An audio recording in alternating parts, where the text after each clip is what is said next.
discuss it.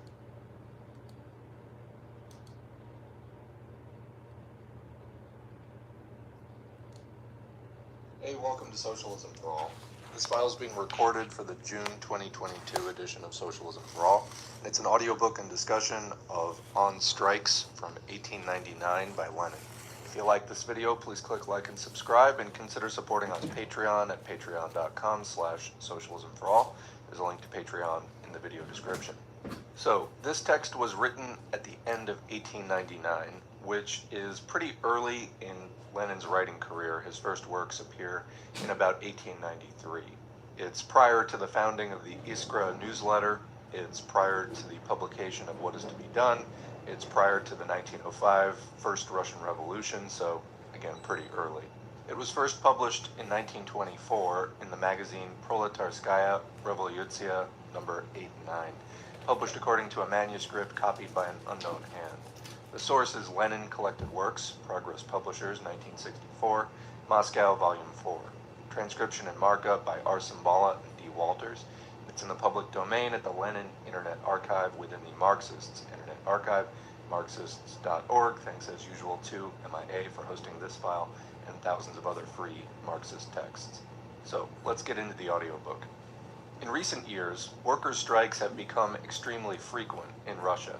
There's no longer a single industrial gubernia in which there have not occurred several strikes. And in the big cities, strikes never cease. It is understandable, therefore, that class-conscious workers and socialists should more and more frequently concern themselves with the question of the significance of strikes, of methods of conducting them, and of the tasks of socialists participating in them. We wish to attempt to outline some of our ideas on these questions. In our first article, we plan to deal generally with the significance of strikes in the working class movement. In the second, we shall deal with anti-strike laws in Russia. And in the third, with the way that strikes were and are conducted in Russia, and with the attitude that class-conscious workers should adopt toward them. Part 1. In the first place, we must seek an explanation for the outbreak and spread of strikes.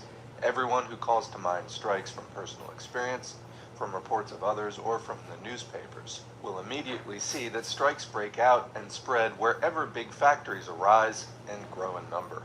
It would scarcely be possible to find a single one among the bigger factories employing hundreds, or at times even thousands of workers, in which strikes have not occurred. When there were only a few big factories in Russia, there were few strikes. But ever since big factories have been multiplying rapidly in both the old industrial districts and in the new towns and villages, strikes have become more frequent. Why is it that large-scale factory production always leads to strikes? It is because capitalism must necessarily lead to a struggle of the workers against the employers. And when production is on a large scale, the struggle of necessity takes on the form of strikes. Let us explain this. Capitalism is the name given to that social system under which the land, factories, implements, etc. belong to a small number of landed proprietors and capitalists, while the mass of the people possesses no property, or very little property, and is compelled to hire itself out as workers. The landowners and factory owners hire workers and make them produce wares of this or that kind which they sell on the market. The factory owners, furthermore, pay the workers only such a wage as provides a bare subsistence for them and their families, while everything the worker produces, over and above this amount, goes into the factory owner's pocket as his profit. Under capitalist economy, therefore, the people in their mass are the hired workers of others. They do not work for themselves, but work for employers for wages. It is understandable that the employers always try to reduce wages. The less they give the workers, the greater their profit. The workers try to get the highest possible wage in order to provide their families with sufficient and wholesome food, to live in good homes, and to dress as other people do and not like beggars. A constant struggle is therefore going on between employers and workers over wages. The employer is free to hire whatever worker he thinks fit, and therefore seeks the cheapest. The worker is free to hire himself out to an employer of his choice, so that he seeks the dearest, the one that will pay him the most. Whether the worker works in the country or in town, whether he hires himself out to a landlord, a rich peasant, a contractor, or a factory owner, he always bargains with the employer, fights with him over the wages. But is it possible for a single worker to wage that struggle by himself? The number of working people is increasing. Peasants are being ruined and flee from the countryside to the town or the factory. The landlords and factory owners are introducing machines that rob the workers of their jobs. In the cities, there are increasing numbers of unemployed, and in the villages there are more and more beggars. Those who are hungry drive wages down lower and lower. It becomes impossible for the worker to fight against the employer by himself. If the worker demands good wages or tries not to consent to a wage cut, the employer tells him to get out, but there are plenty of hungry people at the gates who would be glad to work for low wages. When the people are ruined to such an extent that there is always a large number of unemployed in the towns and villages, when the factory owners amass huge fortunes and the small proprietors are squeezed out by the millionaires, the individual worker becomes absolutely powerless in the face of the capitalist. It then becomes possible for the capitalist to crush the worker completely, to drive him to his death as slave labor, and indeed not him alone, but his wife and children with him. If we take, for instance, those occupations in which the workers have not yet been able to win the protection of the law and in which they cannot offer resistance to the capitalists, we see an inordinately long working day, sometimes as long as 17 or 19 hours. We see children of 5 or 6 years of age overstraining themselves at work. We see a generation of permanently hungry workers who are gradually dying from starvation. Example, the workers who toil in their own homes for capitalists. Besides, any worker can bring to mind a host of other examples. Even under slavery or serfdom, there was never any oppression of the working people as terrible as that under capitalism, when the workers cannot put up a resistance or cannot win the protection of laws that restrict the arbitrary actions of the employers. And so, in order to stave off their reduction to such extremities, the workers begin a desperate struggle, as they see that each of them individually is completely powerless, that the oppression of capital threatens to crush them.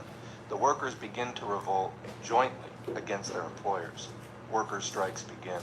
At first, the workers often fail to realize what they are trying to achieve, lacking consciousness of the wherefore of their action. They simply smash the machines and destroy the factories. They merely want to display their wrath to the factory owners. They're trying out their joint strength in order to get out of an unbearable situation, without yet understanding why their position is so hopeless and what they should strive for. In all countries, the wrath of the workers first took the form of isolated revolts. The police and factory owners in Russia call them mutinies. In all countries, these isolated revolts gave rise to more or less peaceful strikes, on the one hand, and to the all-sided struggle of the working class for its emancipation, on the other. What significance have strikes or stoppages for the struggle of the working class? To answer this question, we must first have a fuller view of strikes. The wages of a worker are determined, as we have seen, by an agreement between the employer and the worker, and if, under these circumstances, the individual worker is completely powerless, it is obvious that workers must fight jointly for their demands. They are compelled to organize strikes either to prevent the employers from reducing wages or to obtain higher wages. It is a fact that in every country with a capitalist system, there are strikes of workers. Everywhere, in all the European countries and in America, the workers feel themselves powerless when they are disunited. They can only offer resistance to the employers jointly, either by striking or threatening to strike. As capitalism develops, as big factories are more rapidly opened, as the petty capitalists are more and more ousted by the big capitalists, the more urgent becomes the need for the joint resistance of the workers, because unemployment increases, competition sharpens between the capitalists who strive to produce their wares at the cheapest, to do which they have to pay the workers as little as possible, and the fluctuations of industry become more accentuated, and crises become more acute. Lenin's footnote there off of crises, he says, "We shall deal elsewhere in greater detail with crises in industry and their significance to the workers. Here, we shall merely note that during recent years in Russia, industrial affairs have been going well. Industry has been, quote, prospering, but that now, at the end of 1899, there are already clear signs that this prosperity will end in a crisis. Difficulties in marketing goods, bankruptcies of factory owners, the ruin of petty proprietors, and terrible calamities for the workers, unemployment, reduced wages, etc." Back to the text. When industry prospers, the factory owners make big profits but do not think of sharing them with the workers. But when a crisis breaks out, the factory owners try to push the losses onto the workers. The necessity for strikes in capitalist society has been recognized to such an extent by everybody in the European countries that the law in those countries does not forbid the organization of strikes. Only in Russia, barbarous laws against strikes still remain in force. We shall speak on another occasion of these laws and their application. However, strikes, which arise out of the very nature of capitalist society, signify the beginning of the working class struggle against that system of society. When the rich capitalists are confronted by individual, propertyless workers, this signifies the utter enslavement of the workers. But when those propertyless workers unite, the situation changes. There is no wealth that can be of benefit to the capitalists if they cannot find workers willing to apply their labor power to the instruments and materials belonging to the capitalists and produce new wealth. As long as workers have to deal with capitalists on an individual basis, they remain veritable slaves who must work continuously to profit another in order to obtain a crust of bread, who must forever remain docile and inarticulate hired servants. But when the workers state their demands jointly and refuse to submit to the money bags, they cease to be slaves. They become human beings. They begin to demand that their labor should not only serve to enrich a handful of idlers, but should also enable those who work to live like human beings. The slaves begin to put forward the demand to become masters, not to work and live as the landlords and capitalists want them to, but as the working people themselves want to. Strikes, therefore, always instill fear into the capitalists because they begin to undermine their supremacy. All wheels stand still if your mighty arm wills it, a German worker's song says of the working class. And so it is in reality. The factories, the landlord's land, the machines, the railways, etc., are all like wheels in a giant machine. The machine that extracts various products, processes them, and delivers them to their destination. The whole of this machine is set in motion by the worker who tills the soil, extracts ores, makes commodities in the factories, builds houses, workshops, and railways. When the workers refuse to work, the entire machine threatens to stop. Every strike reminds the capitalists that it is the workers, and not they, who are the real masters. The workers who are more and more loudly proclaiming their rights. Every strike reminds the workers that their position is not hopeless, that they are not alone. See what a tremendous effect strikes have on both the strikers themselves and on the workers at neighboring or nearby factories, or at factories in the same industry. In normal, peaceful times, the worker does his job without a murmur, does not contradict the employer, and does not discuss his condition. In times of strikes, he states his demands in a loud voice. He reminds the employers of all their abuses. He claims his rights. He does not think of himself and his wages alone. He thinks of all his workmates who have down tools together with him, and who stand up for the workers' cause, fearing no privations. Every strike means many privations for the working people, terrible privations that can be compared only to the calamities of war, hungry families, loss of wages, often arrests, banishment from the towns where they have their homes and their employment. Despite all these sufferings, the workers despise those who desert their fellow workers and make deals with the employers.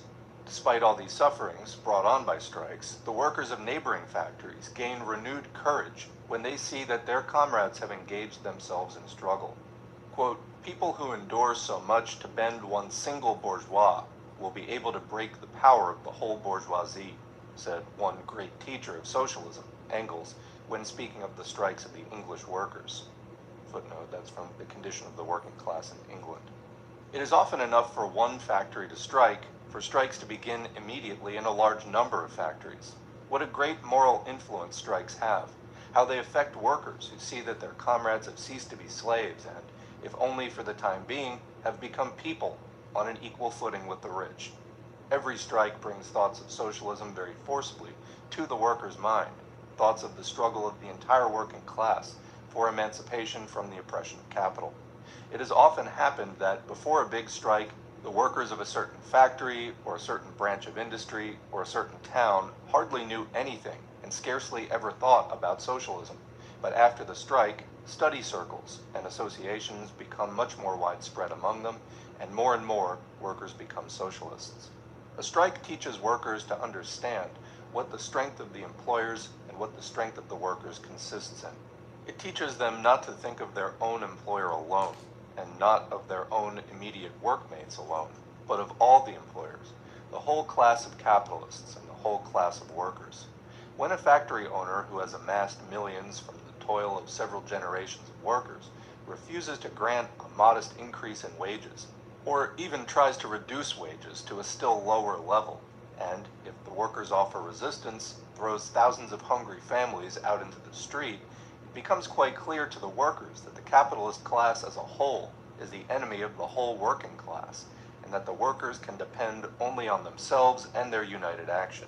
It often happens that a factory owner does his best to deceive the workers, to pose as a benefactor, and conceal his exploitation of the workers by some petty sops or lying promises. A strike always demolishes this deception at one blow by showing the workers that their benefactor, quote unquote, is a wolf in sheep's clothing. Comment there, anybody who has been involved in union organizing will tell you that whether your boss is friendly to your face or whether your boss is a tyrant, unionizing will bring out basically the same result. It will pull the mask off of whatever the employer has used to mask the class contradictions, the class tensions between them and you. The quote, friendly employer is not going to say, oh, you want a union? That's so great. I've been wondering when you guys are going to get around to that.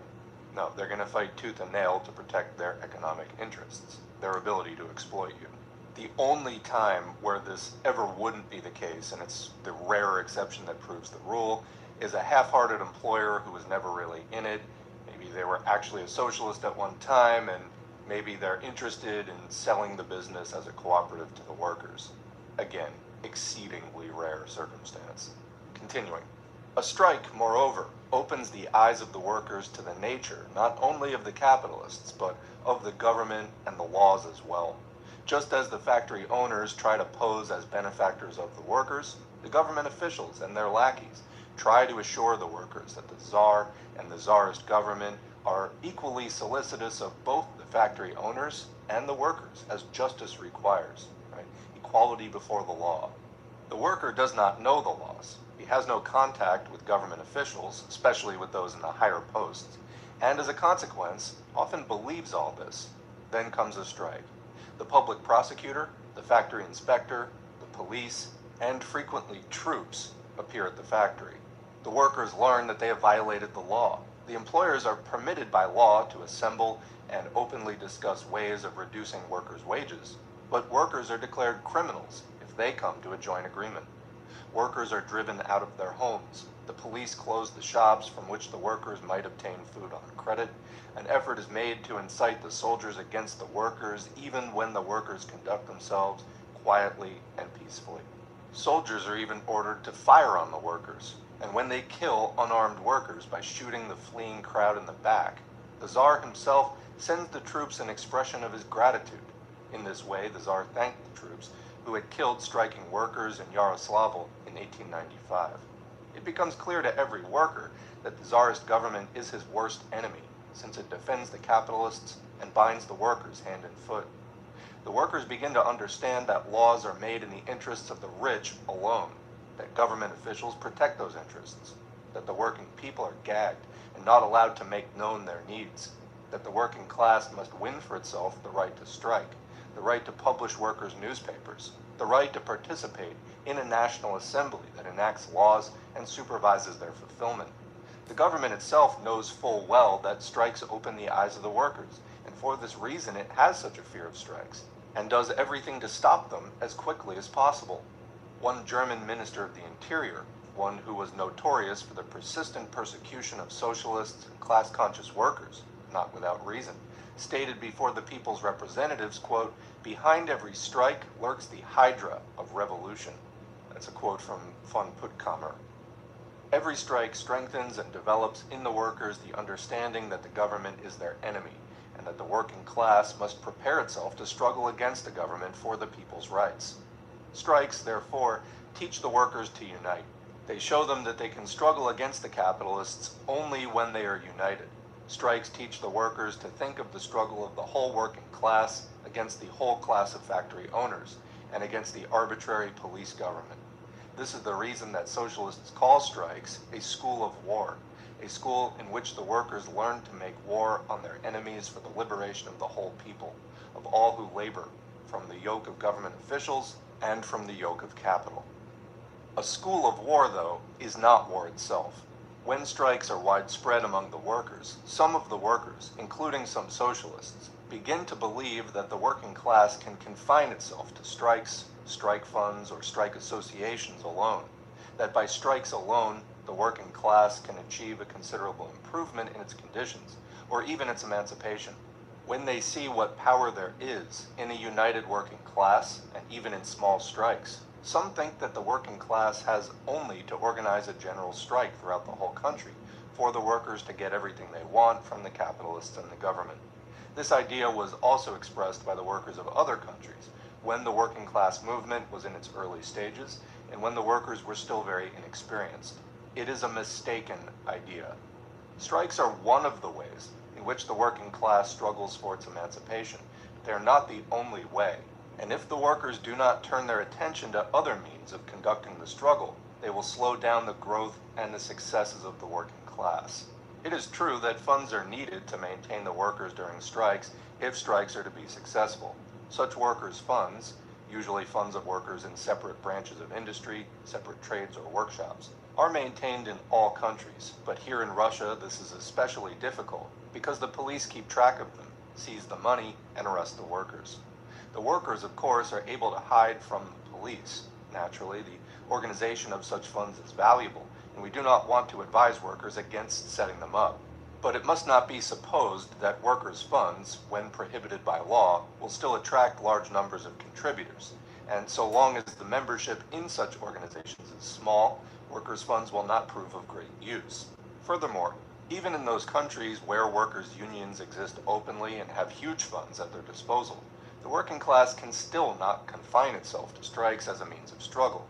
All that is necessary is a hitch in the affairs of industry, a crisis such as the one that is approaching in Russia today, and the factory owners will even deliberately cause strikes because it is to their advantage to cease work for a time and to deplete the workers' funds. The workers, therefore, cannot under any circumstances confine themselves to strike actions and strike associations. Secondly, strikes can only be successful where workers are sufficiently class conscious, where they are able to select an opportune moment for striking, where they know how to put forward their demands, and where they have connections with socialists and are able to procure leaflets and pamphlets through them. There are still very few such workers in Russia, and every effort must be exerted to increase their number in order to make the working class cause known to the masses of workers, and to acquaint them with socialism and the working class struggle. This is a task that the socialists and class-conscious workers must undertake jointly by organizing a socialist working class party for this purpose. Thirdly, strikes, as we've seen, show the workers that the government is their enemy and that a struggle against the government must be carried on. Actually, it is strikes that have gradually taught the working class of all countries to struggle against the governments for workers' rights and for the rights of the people as a whole. As we've said, only a socialist workers' party can carry on this struggle by spreading among the workers a true conception of the government and of the working class cause. On another occasion, we shall discuss specifically how strikes are conducted in Russia and how class-conscious workers should avail themselves of them. Here, we must point out that strikes are, as we said above, a school of war, and not the war itself, that strikes are only one means of struggle, only one aspect of the working class movement. From individual strikes, the workers can and must go over, as indeed they are actually doing in all countries, to a struggle of the entire working class for the emancipation of all who labor. When all class-conscious workers become socialists, i.e. when they strive for this emancipation, when they unite throughout the whole country in order to spread socialism among the workers, in order to teach the workers all the means of struggle against their enemies, when they build up a socialist workers' party that struggles for the emancipation of the people as a whole from government oppression and for the emancipation of all working people from the yoke of capital, only then will the working class become an integral part of that great movement of the workers of all countries that unites all workers and raises the red banner inscribed with the words, "Workers of all countries, unite." That's the end of part one of the audiobook. Unfortunately, Lenin wrote on strikes for Rabochaya Gazeta when he was in exile, but only the first part of the article is in the archives of the Institute of Marxism-Leninism, and it's not known whether the other parts were actually finished. So part one is all we have. Still, I think this was a great audiobook, and it's really pretty simple. Strikes are hugely important.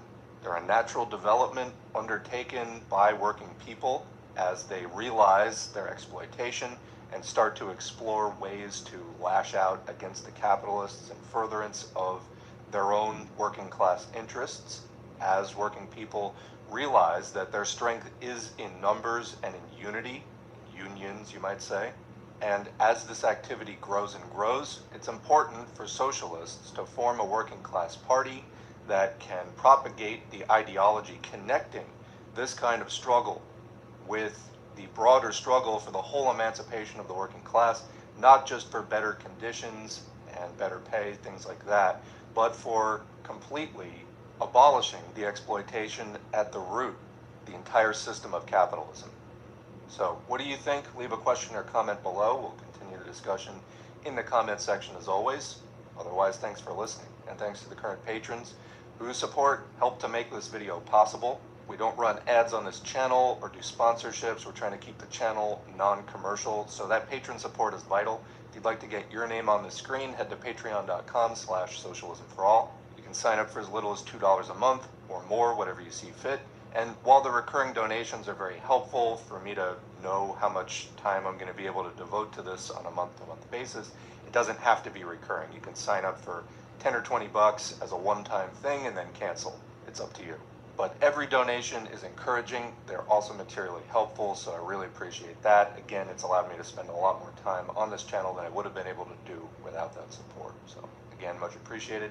Also, after the content has been created and uploaded, engagement counts. Like, share, subscribe, all of that kind of stuff. Leave a comment, even if it's just random letters or good video, something like that. It helps to boost the videos in the YouTube algorithm, helps more people to see this content. The channel has been growing, and it has been in large part due to that engagement. So thank you all for being part of this community. It has made Socialism for All into what it is, something bigger than it started out as. Thanks again. Remember the importance of real-world organizing. You know, watching videos online is great, but it's just the beginning. You have to get involved in left activities in your community, so remember to do that, and we'll see you in the future. Hey, welcome to Socialism for All. This file is being recorded for the April 2023 edition of Socialism for All, and it's an audiobook and discussion of Declaration of the Editorial Board of Iskra, written in the name of the editorial board by Lenin from 1900. If you like this video, please click like and subscribe, and consider supporting on Patreon at patreon.com/socialismforall. There's a link to Patreon in the video description. So this piece was written in September 1900, and it was published in 1900 by Iskra. That was the newspaper that Lenin helped to set up as a separate leaflet. It was published according to the text of that leaflet, 1900.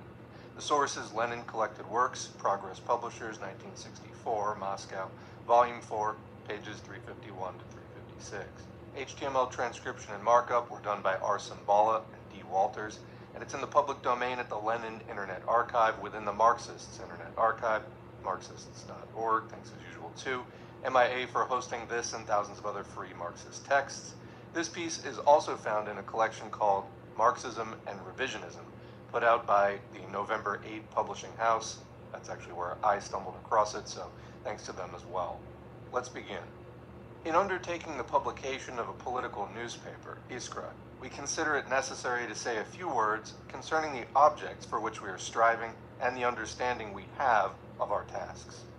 We are passing through an extremely important period in the history of the Russian working class movement and Russian social democracy.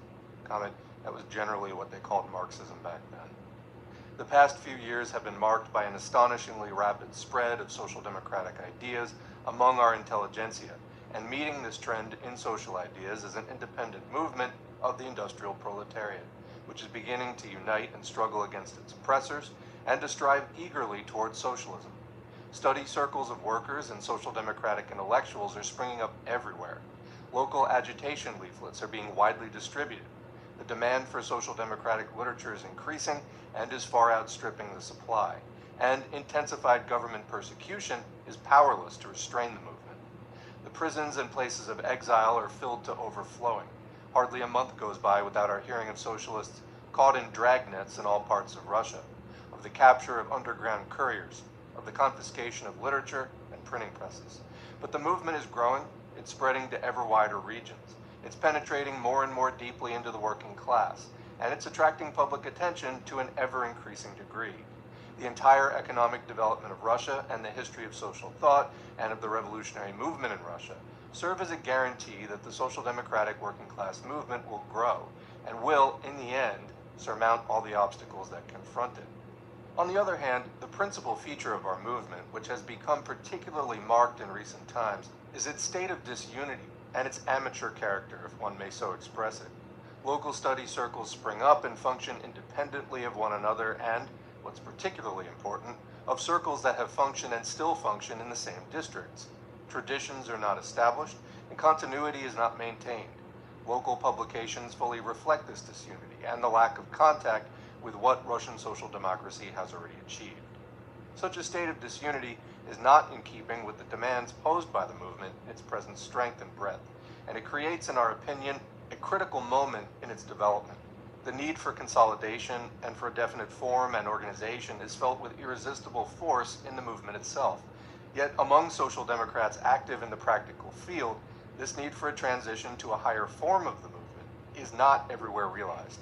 On the contrary, among wide circles, an ideological wavering is to be seen, an infatuation with the fashionable criticism of Marxism and with Bernsteinism, the spread of the views of the so-called economist trend and what is inseparably connected with it, an effort to keep the movement at its lower level, to push into the background the task of forming a revolutionary party that heads the struggle of the entire people.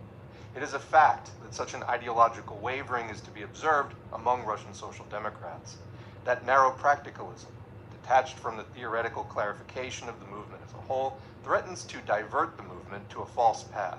No one who has direct knowledge of the state of affairs in the majority of organizations has any doubt whatever on that score. Moreover, literary productions exist which confirm this. It is sufficient to mention the Credo, which has already called forth legitimate protest, the separate supplement to Rabochia Missal from September 1899, which brought out so markedly the trend that permeates the whole of Rabochia Missal, and finally the manifesto of the St. Petersburg Emancipation of the Working Class Group, also drawn up in the spirit of economism.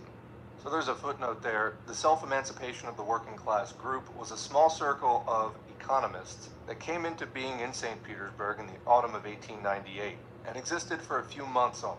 The group issued a manifesto announcing its aims, printed in the magazine Nakanoon on the Eve, published in London, its rules and several proclamations addressed to workers. Lenin criticized the views of this group in chapter 2 of his book, What is to be Done. So that's the end of the footnote. I just want to add, what is economism? Well, in the Russian social democratic or Marxist movement at this time, basically, so you had the first Russian Revolution in 1905. This was about 1905 to 1907, major upheavals against Tsarism, and this was in some ways headed by the up-and-coming Russian bourgeoisie. Capitalism was relatively late to develop in Russia compared to Western Europe, for example. And so what was taking place in 1905 in Russia had already happened decades prior in other European countries. So again, big upheavals against Tsarism at that time, and then there was a period of reaction. And then in 1917, spurred on in part by World War I, there were the 1917 revolutions, the revolution against the Tsar in February, and then late in the year, the Socialist Revolution.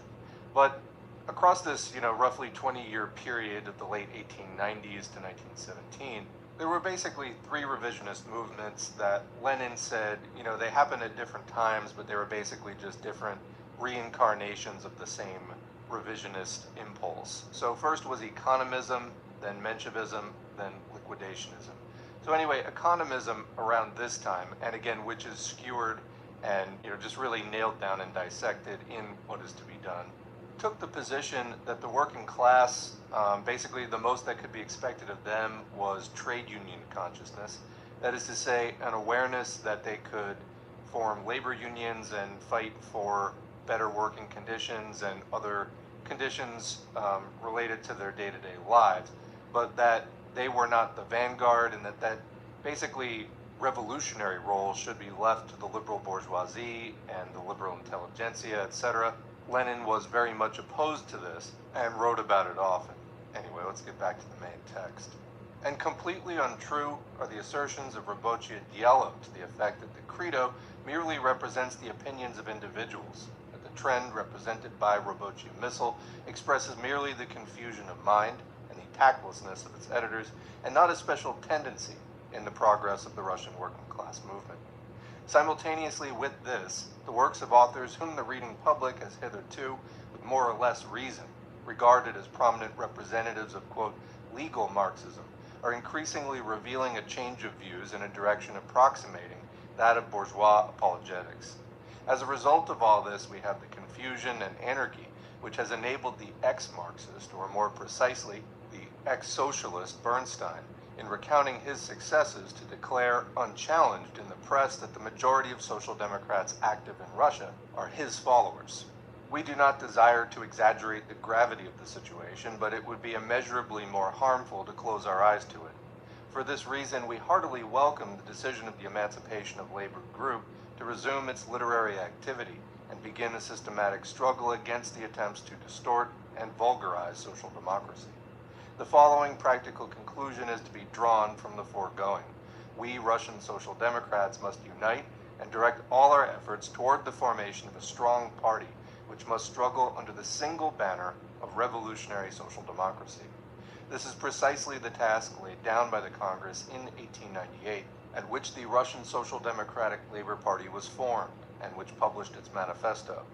We regard ourselves as members of this party. We agree entirely with the fundamental ideas contained in the manifesto and attach extreme importance to it as a public declaration of its aims. Consequently, we, as members of the party, present the question of our immediate and direct tasks as follows. What plan of activity must we adopt to revive the party on the firmest possible basis? The reply usually made to this question is that it is necessary to elect anew a central party body and instruct it to resume the publication of the party organ. But in the period of confusion through which we are now passing, such a simple method is hardly expedient. To establish and consolidate the party means to establish and consolidate unity among all Russian Social Democrats, and for the reasons indicated above, such unity cannot be decreed. It cannot be brought about by a decision, say, of a meeting of representatives. It must be worked for. In the first place, it's necessary to work for solid ideological unity, which should eliminate discordance and confusion that, let us be frank, reign among Russian Social Democrats at the present time. This ideological unity must be consolidated by a party program. Secondly, we must work to achieve an organization especially for the purpose of establishing and maintaining contact among all the centers of the movement, of supplying complete and timely information about the movement, and of delivering our newspapers and periodicals regularly to all parts of Russia. Only when such an organization has been founded, only when a Russian socialist post has been established, will the party possess a sound foundation and become a real fact, and therefore a mighty political force. We intend to devote our efforts to the first half of this task, i.e., to creating a common literature, consistent in principle and capable of ideologically uniting revolutionary social democracy, since we regard this as the pressing demand of the movement today and a necessary preliminary measure towards the resumption of party activity. As we've said, the ideological unity of Russian Social Democrats has still to be created, and to this end it is, in our opinion, necessary to have an open and all-embracing discussion of the fundamental questions of principle and tactics raised by the present-day economists, Bernsteinians, and critics, which is to say, critics of Marxism.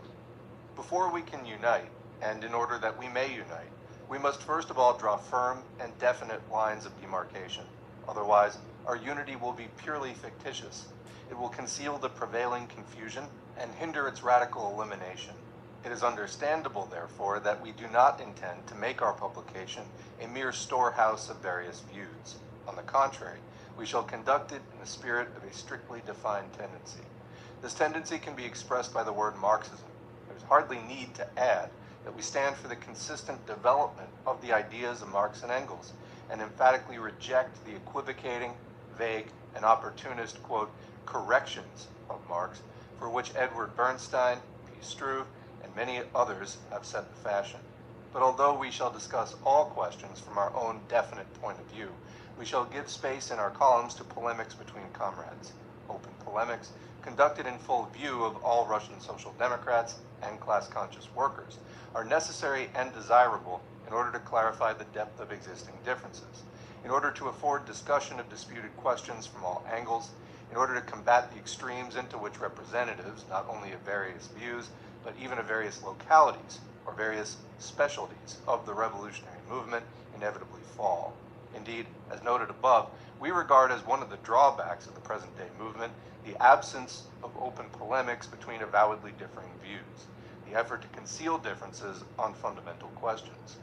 We shall not enumerate in detail all questions and points of subject matter included in the program of our publication, but this program derives automatically from the general conception of what a political newspaper, published under present conditions, should be. We will exert our efforts to bring every Russian comrade to regard our publication as their own, to which all groups would communicate every kind of information concerning the movement, in which they would relate their experiences, express their views, indicate their needs for political literature, and voice their opinions concerning social democratic additions. In a word, they would thereby share whatever contribution they make to the movement and whatever they draw from it. Only in this way will it be possible to establish a genuinely all-Russian social democratic organ. Only such a publication will be capable of leading the movement on to the high road of political struggle, extend the bounds and broaden the content of our propagandist, agitational, and organizational activity. These words of P.B. Axelrod must serve as a slogan defining the activities of Russian social democrats in the immediate future, and we adopt this slogan in the program of our publication. We appeal not only to socialists and class-conscious workers, we also call upon all who are oppressed by the present political system. We place the columns of our publications at their disposal in order that they may expose all the abominations of the Russian autocracy. Those who regard social democracy as an organization serving exclusively the spontaneous struggle of the proletariat, this would be economists, may be content with merely local agitation and working class literature, pure and simple. We do not understand social democracy in this way. We regard it as a revolutionary party, inseparably connected with the working class movement and directed against absolutism. Only when organized in such a party will the proletariat, the most revolutionary class in Russia today, be in a position to fulfill the historical task that confronts it, to unite under its banner all the democratic elements in the country, and to crown the tenacious struggle in which so many generations have fallen with the final triumph over the hated regime. The size of the newspaper will range from 1 to 2 printed signatures. In view of the conditions under which the Russian underground press has to work, there will be no regular date of publication. We have been promised contributions by a number of prominent representatives of international social democracy, the close cooperation of the Emancipation of Labor Group, including G.V. Plekhanov, P.B. Axelrod, V.I. Zasulik, and the support of several organizations of the Russian Social Democratic Labor Party, as well as of separate groups of Russian social democrats. That's the end of the audiobook. So we made most of our comments already. Lenin's writing is always just so clear. I love it. It always wakes me up every time I read it.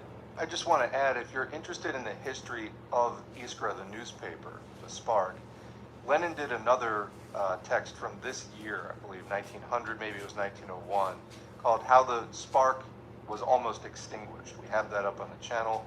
It's a really interesting story. It's one of the only things of Lenin's that I've read which is not, sort of a political lecture, article, thing like that. It's almost reads more like creative writing. It is the story of the formation of Iskra and how it almost didn't come together, but then it did. I do recommend that one. Maybe I'll link it in the pinned comment. All right, otherwise, what do you think? Leave a question or comment below. We'll continue the discussion there as always. Otherwise, thanks for listening, and thanks to the current patrons whose names are on the screen. If you'd like to get your name on the screen, head to patreon.com/socialismforall. You can sign up for as little as $2 a month or more, whatever you see fit.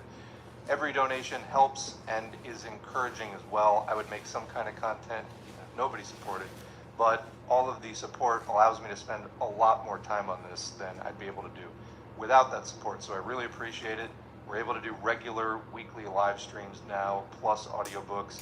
All of that takes time to record. It takes time to research and prepare. So all of that is time that I can't be engaged in wage work. And anyway, I just really appreciate the support. I've been getting questions about, is there a way to make a one-time donation? The answer is yes, Patreon. Patreon will bill you when you sign up, and then again on the first of the month, whatever the next month is. So if you just let it bill you when you sign up, then you can cancel, and it'll just be a one-time thing. Now, of course, recurring help helps me to plan this from month to month of, what the level of support is from month to month. But yeah, if you really just can only do a one-time donation, you can do it through Patreon that way. Otherwise, whether you're a patron or not, like, share, subscribe, all that engagement helps to boost the channel, helps YouTube to recommend this content to more people. YouTube sees that engagement and says, oh, people like this, I should show it to more people. So if you want to spread the word, that's one easy way to do it. And of course, remember, we're doing broad-based agitation and education here online, but the struggle really happens in the real world. So check out the About tab at the Socialism for All YouTube page. Maybe listening to this on SoundCloud or Spotify or wherever, but on the YouTube page, we have some recommendations about how to get involved in the struggle near you. We also discuss that regularly in the live streams. Thanks again for listening, and we'll see you in the next video. Hey, welcome to Socialism for All. This file is being recorded for the January 2021 edition of Socialism for All. It's an audiobook of Vladimir Lenin's How the Spark Was Nearly Extinguished. Spark is in quotes. It is a play on words. Lenin's newsletter was called Iskra, which means spark. It was written in the beginning of September 1900, first published in 1924 in Lenin Miscellany No. 1, published according to the manuscript. The source is Lenin Collected Works, Progress Publishers, 1964, Moscow, Volume 4. Transcription and HTML markup by R. Simbala and D. Walters. It's in the public domain, Lenin Internet Archive. Thanks as usual to Marxists Internet Archive, Marxists.org, for hosting this file and thousands of other free Marxist texts. Please go check it out and support them if you can. Let's get into the audiobook. I first went to Zurich. I arrived alone, without having seen Arseniev, Potrusov. P.B. Axelrod met me in Zurich with open arms, and I spent 2 days in a heart-to-heart talk with him. The conversation was as between friends who had not seen each other for a long time. We spoke about anything and everything in no particular order, and not at all in the manner of a business discussion. Indeed, in regard to practical matters, there is not much that Axelrod mitsprechen kann, or can contribute. But it was quite evident that he gravitated towards G.V. Plekhanov, from the manner in which he insisted on setting up the printing press for the magazine in Geneva. Generally speaking, Axelrod was very flattering, excuse the expression. He said that our enterprise meant everything to them, that it meant their revival, that we would now be able to counteract Plekhanov's extremism. I took particular note of the last remark, and the entire subsequent history has proved that those words were of special significance. I went to Geneva. Arseniev warned me to be particularly cautious with Plekhanov, who was terribly wrought up over the split and very suspicious. My conversation with him did indeed show that he really was suspicious, distrustful, and holding himself to be right to the nth degree. I tried to observe caution and avoided all sore points, but the constant restraint that I had to place on myself could not but greatly affect my mood. From time to time, little frictions arose in the form of sharp retorts on the part of Plekhanov to any remark that might even in the least degree cool down or soothe the passions that had been aroused by the split. There was also friction over questions concerning the tactics of the magazine, Plekhanov throughout displaying complete intolerance, an inability or an unwillingness to understand other people's arguments, and, to employ the correct term, insincerity. We declared that we must make every possible allowance for Struve, that we ourselves bore some guilt for his development, since we, including Plekhanov, had failed to protest when protest was necessary, 1895, 1897. Plekhanov absolutely refused to admit even the slightest guilt, employing transparently worthless arguments by which he dodged the issue without clarifying it. This diplomacy in the course of comradely conversations between future co-editors was extremely unpleasant. Why the self-deception with the pretense that he, Plekhanov, had in 1895 been, quote, ordered not to shoot at Struve, and that he was accustomed to doing as he was ordered? Really? Why the self-deception with the assertion that in 1897, when Struve wrote in Novoye Slovo that his object was to refute one of the fundamental theses of Marxism, he had not opposed it because he never could, and never would, conceive of polemics between collaborators in one and the same magazine? This insincerity was extremely irritating, the more so by the fact that in the discussion Plekhanov sought to make it appear that we did not desire to carry on a ruthless fight against Struve, that we desired to, quote, reconcile everything, etc. A heated discussion arose over the question of polemics in general in columns of the magazine. Plekhanov was opposed and refused to listen to our arguments. He displayed a hatred toward the, quote, Union Abroad people that bordered on the indecent, suspecting them of espionage, accusing them of being swindlers and rogues, and asserting that he would not hesitate to, quote, shoot such, quote, traitors, etc. The remotest suggestion that he went to extremes, for example, my allusion to the publication of private letters, and to the imprudence of such a procedure, roused him to such a high pitch of excitement and manifest irritability. It became evident that he and we were becoming increasingly disgruntled. But with him, it expressed itself, among other things, in the following. We had a draft prepared of an editorial declaration, in the name of the editorial board, it was called, in which we explained the aims and the program of the publications. This was written in a, quote, opportunist spirit, from Plekhanov's point of view. Polemics between members of the staff were to be permitted. The tone was modest. Allowance was made for the possibility of a peaceful ending of controversy with the, quote, economists, etc. The declaration laid stress on our belonging to the party and on our desire to work for its unification. Plekhanov had read this declaration together with Arsenyev and Zasulik before my arrival. He had read it and raised no objection to the content. He had merely expressed a desire to improve the style, to elevate the tone, without changing the trend of the ideas. A.N. Potrasov had left the declaration with him for this purpose. When I arrived, Plekhanov did not say a word to me about the matter, but when I visited him a few days later, he returned the declaration to me with an air of, "Here you are, in the presence of witnesses, I return it to you intact, you see I have not lost it." I inquired why he had not made the suggested changes. He replied evasively that it could be done later, that it wouldn't take long and wasn't worth doing at the time. I took the declaration, made the changes myself, it was a rough draft outlined when I was still in Russia, and read it a second time to Plekhanov in the presence of Vera Zasulik, this time asking him point blank to take the thing and correct it.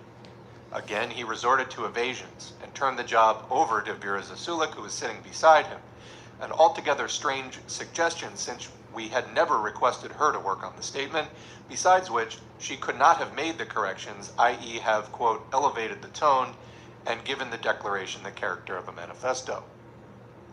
Thus matters went on until the conference of the entire Emancipation of Labor group, Plekhanov, Axelrod, and Zasulik, and we too, our third man being absent. Finally, Axelrod arrived and the conference began. On the question of our attitude towards the Jewish Union, the Bund, Plekhanov displayed extreme intolerance and openly declared it to be an organization of exploiters who exploit the Russians and not a social democratic organization. He said that our aim was to eject this Bund from the party, that the Jews are all chauvinists and nationalists, that a Russian party should be Russian and should not render itself into, quote, captivity to the, quote, brood of vipers, etc. None of our objections to these indecent speeches had any result, and Plekhanov stuck to his ideas to the full, saying that we simply did not know enough about the Jews, that we had no real experience in dealing with Jews. No resolution on this question was adopted. We read the, quote, declaration together at the conference. Plekhanov's behavior was very odd. He remained silent. He He suggested no changes. He did not take a stand against the idea in the declaration that polemics be permitted, and in general seemed to withdraw, precisely to withdraw. He did not wish to participate, and only casually threw in a venomous, malicious remark to the effect that he, meaning they, i.e. the Emancipation of Labor group of which he is dictator, of course would have written a different sort of declaration. This remark, uttered in passing, after a sentence in connection with a different matter, struck me as being particularly repellent. A conference of co-editors is in session, and one of them, who has been twice asked to submit his own draft or to suggest changes to ours, suggests no emendations, but sarcastically observes that he, of course, would not have written so, in so timid, modest, and opportunistic a manner, he wished to say. This showed clearly enough that normal relations did not exist between him and us. Subsequently, let me pass over the less important issues of the conference. The question of our attitudes towards Bobo, P.B. Struve, and M.I. Tugen Baranovsky came up. We were in favor of a conditional invitation. We were inevitably driven to this by the bitterness Plekhanov displayed. We wanted him to see that we desired a different attitude. His incredible bitterness drove one instinctively, as it were, to protest and to defend his opponents. Zasulik aptly remarked that Plekhanov always argued in a manner that aroused his readers' sympathy for his opponent. Very coldly and dryly, Plekhanov declared that he completely disagreed, and he demonstratively remained silent throughout the whole of our fairly protracted conversation with Axelrod and Zasulik, who were not disinclined to agree with us. The whole morning passed in what might be called a very tense atmosphere.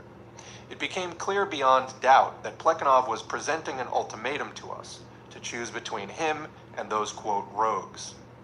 Seeing that things were coming to such a pass, Arsenyev and I agreed to give way, and at the very opening of the evening session, declared that, quote, on the insistence of Plekhanov, we had withdrawn our proposal.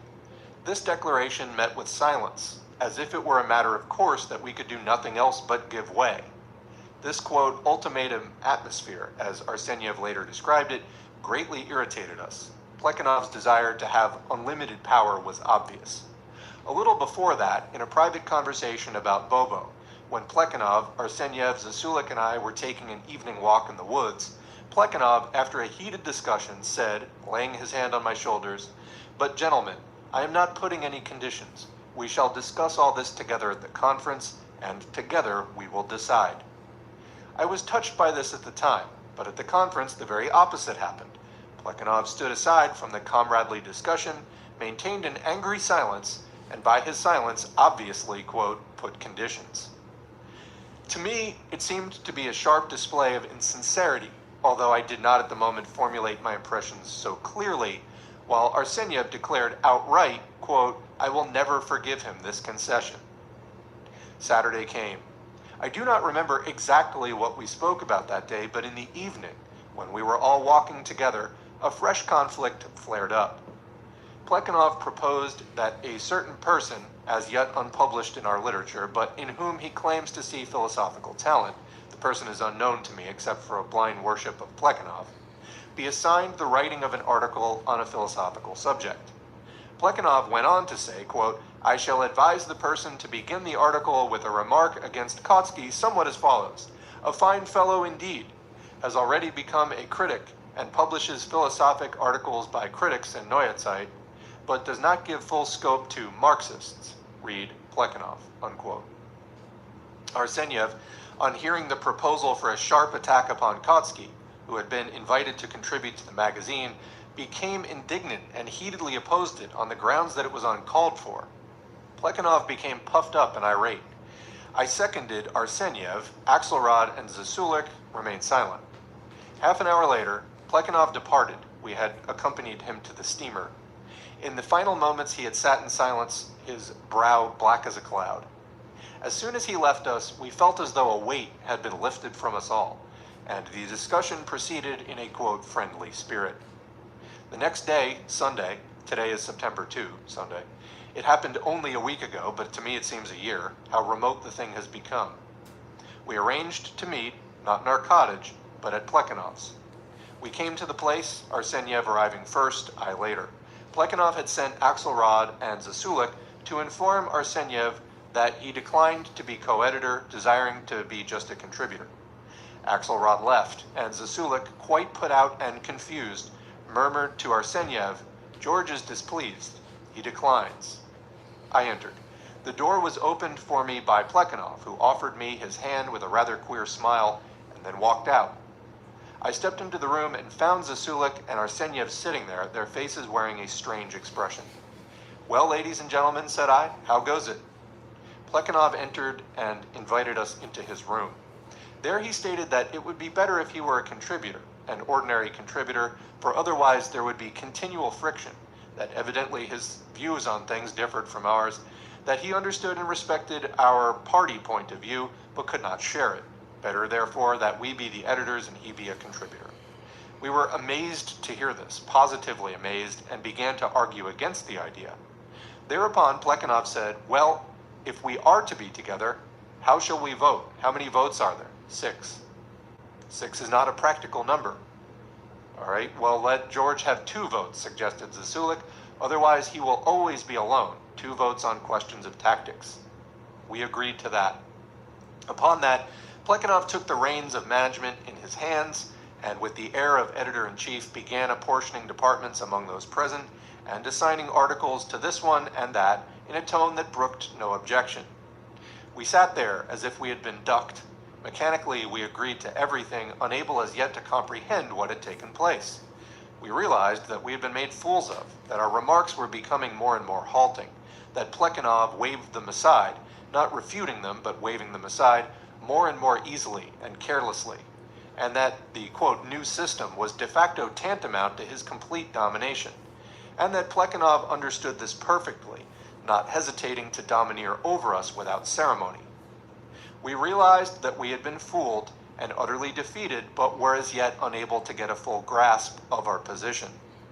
Yet no sooner did we find ourselves alone, no sooner had we left the steamer and were on our way to the cottage, than the lid flew off and we broke out in a wild and furious tirade against Plekhanov. But before relating the substance of this tirade and what it led to, I shall go back a bit. Why did the idea of Plekhanov's complete domination, quite apart from the form it assumed, rouse us to such indignation? Previously, we had thought that we would be the editors and they close collaborators. I had proposed, back in Russia, that the matter be formally submitted in this manner, but Arsenyev had objected to a formal proposition and suggested that we go about it, quote, in a friendly way, which would achieve the same result, to which I agreed. But both of us were in accord on the point that we were to be the editors, because the, quote, old ones were extremely intolerant, in addition to the fact that they would not be able to perform painstakingly the drudgery of editorial work. These were the only considerations that guided us, for we were quite ready to accept their ideological guidance. The conversations I had had in Geneva with those of Plekhanov's younger comrades and adherents closest to him, members of the Social Democratic group, long-standing adherents of Plekhanov, active party workers, not working men, but simple, industrious people entirely devoted to Plekhanov. These conversations strengthened my conviction and Arsenyev's that this was exactly how we should arrange the matter. Those adherents had told us without equivocation that it was desirable to have the editorial office in Germany, where we would be more independent of Plekhanov, and that to allow the old ones to have practical control of the editorial work would bring about terrible delays, if not the collapse of the entire enterprise. For the very same reasons, Arsenyev was unconditionally in favor of Germany. I broke off my discussion of how the spark was nearly extinguished at the point where we were returning home on the evening of Sunday, August 26. As soon as we found ourselves alone, after leaving the steamer, we broke out into a flood of angry expressions. Our pent-up feelings got the better of us. The charged atmosphere burst into a storm. Up and down our little village we paced far into the night. It was quite dark. There was a rumbling of thunder, and constant flashes of lightning rent the air. We walked along, bursting with indignation. I remember that Arsenyev began by declaring that as far as he was concerned, his personal relations with Plekhanov were broken off once and for all, never to be restored. He would maintain business relations with him, but as for personal relations, finished. Plekhanov's behavior had been insulting to such a degree that one could not help but suspect him of harboring, quote, unclean thoughts about us, i.e., that he regarded us as Straber, careerists. He trampled us underfoot, etc. I fully supported these charges. My, quote, infatuation with Plekhanov disappeared as if by magic, and I felt offended and embittered to an unbelievable degree. Never in my life had I regarded any other man with such sincere respect and veneration. Never had I stood before any man so, quote, humbly, and never before had I been so brutally, quote, kicked. That's what it was. We had actually been kicked. We had been scared like little children, scared by the grown-ups threatening to leave us to ourselves.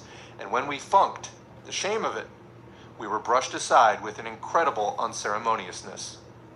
We now realized very clearly that Plekhanov had simply laid a trap for us that morning when he declined to act as a co-editor. It had been a deliberate chess move, a snare for guileless, quote, pigeons.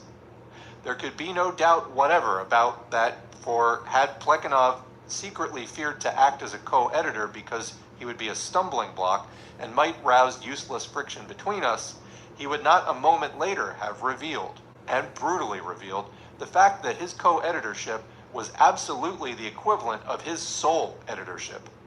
And since a man with whom we desired to cooperate closely and establish most intimate relations resorted to chess moves in dealing with comrades, there could be no doubt that this man was bad, yes, bad, inspired by petty motives of personal vanity and conceit, an insincere man.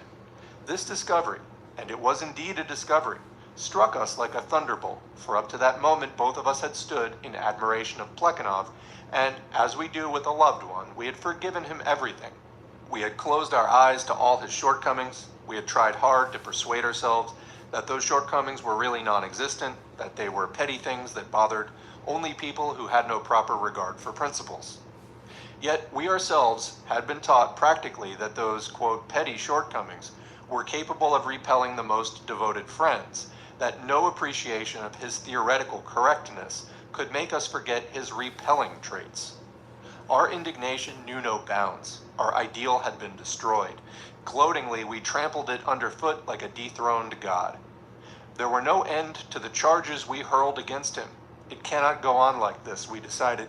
We do not wish, we will not, we cannot work together with him under such conditions. Goodbye, magazine. We will throw everything up and return to Russia, where we will start all over again right from the very beginning and confine ourselves to the newspaper. We refuse to be pawns in the hands of that man. He doesn't understand and can't maintain comradely relations. We didn't dare undertake the editorship ourselves. Besides, it would be positively repulsive to do so now, for it would appear as though we really coveted the editor's post, that we really were Straber, careerists, and that we too were inspired by motives of vanity. Though in a smaller way, it is difficult to describe adequately what our feelings were that night. Such mixed, heavy, confused feelings. It was a real drama. The complete abandonment of the thing which for years we had tended like a favorable child, and with which we had inseparably linked the whole of our life's work. And all because we had formerly been infatuated with Plekhanov. Had we not been so infatuated, had we regarded him more dispassionately, more level-headedly, had we studied him more objectively, our conduct toward him would have been different, and we wouldn't have suffered such disaster in the literal sense of the word. We would not have received such a, quote, moral ducking, as Arsenyev correctly expressed it. We had received the most bitter lesson of our lives, a painfully bitter, painfully brutal lesson. Young comrades, quote, court an elder comrade out of the great love they bear for him. And suddenly he injects into this love an atmosphere of intrigue, compelling them to feel not as younger brothers, but as fools to be led by the nose, as pawns to be moved about at will, and still worse, as clumsy Straber, who must be thoroughly frightened and quashed. An enamored youth receives from the object of his love a bitter lesson, to regard all persons, quote, without sentiment, to keep a stone in one's sling. Many more words of an equally bitter nature did we utter that night. The suddenness of the disaster naturally caused us to magnify it, but in the main, the bitter words we uttered were true. Blinded by our love, we had actually behaved like slaves, and it's humiliating to be a slave. Our sense of having been wronged was magnified 100-fold by the fact that he himself had opened our eyes to our humiliation. Finally, we returned to our respective rooms to go to bed, firmly determined to express our indignation to Plekhanov on the following day, to give up the magazine and go away, retain only the newspaper, and publish the material for the magazine in pamphlet form. The cause would not suffer by this, we thought, and we would avoid having intimate dealings with, quote, that man. Next morning, I woke up earlier than usual. I was awakened by footsteps on the stairs and the voice of Axelrod, who was writing at Arsenyev's door. I heard Arsenyev call out in reply and open the door. I heard all this and wondered whether he would have pluck enough to come out with everything immediately. Better to speak out at once, indeed better than to drag the thing out. I washed and dressed and went to Arsenyev's room, where I found him at his toilet. Axelrod was sitting in the armchair, his face wearing a somewhat strained expression. "Listen, Comrade X," said Arsenyev, turning to me. "I've told Axelrod of our decision to go back to Russia, and of our conviction that things cannot be run like this." I fully concurred with this, of course, and supported Arsenyev's statement. We related everything to Axelrod quite frankly, so much so that Arsenyev even spoke of our suspicion that Plekhanov regarded us as Straber. Axelrod half sympathized with us generally, shook his head sadly, and appeared to be greatly perturbed, confused, put out. But hearing this last remark, he began to protest and to shout that our accusation was unfounded, that Plekhanov had many shortcomings, but not this one, that in this matter it was not he who was unjust to us, but we who were unjust to him, that until then he had been prepared to say to Plekhanov, "See what a mess you have made, now clear it up yourself, I wash my hands of the matter." But he could no longer saying this, seeing that we were also unjust. His assurances made little impression on us, as may be imagined, and poor Axelrod looked pitiful when he finally realized that we were firm in our decision. We went out together to warn Vera Zasulik. It was to be expected that she would take the news of the break, for it certainly did look like a break, very badly. "I fear," Arsenyev had said to me the previous evening, "I do seriously fear that she will commit suicide." I shall never forget the mood in which we three went out that morning. It's like going to a funeral, I thought to myself, and indeed we walked as in a funeral procession, silent, with downcast eyes, oppressed to the extreme by the absurdness, the preposterousness, and the senselessness of our loss, as though a curse had descended upon us. Everything had been proceeding smoothly after so many misfortunes and failures, when suddenly a whirlwind, and the end, the whole thing shattered again. I could hardly bring myself to believe it, as one cannot bring oneself to believe the death of a near one. Could it be I, the fervent worshipper of Plekhanov, who was now filled with bitter thoughts about him, who was walking along with clenched teeth and a devilish chill at the heart, intending to hurl cold and bitter words at him, and almost to announce the breaking off of our relations? Was this but a hideous dream, or was it reality? The impression clung to us even during our conversation with Zasulik. She did not display any strong emotion, but she was obviously deeply depressed, and she asked us, also almost implored us, could we not go back on our decision? Could we not try? Perhaps it was not so terrible after all, and it would be possible to set things right once we were at work. During the work, the repellent features of his character would not be so apparent. It was extremely painful to listen to the sincere pleadings of this woman, weak before Plekhanov, but absolutely sincere and passionately loyal to the cause, who bore the yoke of Plekhanovism with the, quote, heroism of a slave, Arsenyev's expression. It was indeed so painful that at times I thought I would burst into tears. Words of pity, despair, etc. easily move one to tears at a funeral. We left Axelrod and Zasulik. We lunched, dispatched letters to Germany saying that we were coming and that they were to stop the machine. We had even sent a telegram about the matter prior to our conversation with Plekhanov, and neither of us doubted for a moment that we had done right. After lunch, at the appointed hour, we again went to the house of Axelrod and Zasulik, where Plekhanov was due to be by now. As we approached, the three of them came out to meet us. We greeted each other in silence. Plekhanov tried to start an extraneous conversation. We had asked Axelrod and Zasulik to warn him of our intention so that he would know all about it. We returned to the room and sat down.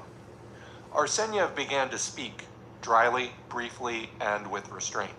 He said that we despaired of the possibility of carrying on with relations such as they had developed on the previous evening, that we decided to return to Russia to consult the comrades there, since we no longer dared to decide the matter ourselves, and that for the time being we would have to abandon the idea of publishing the magazine.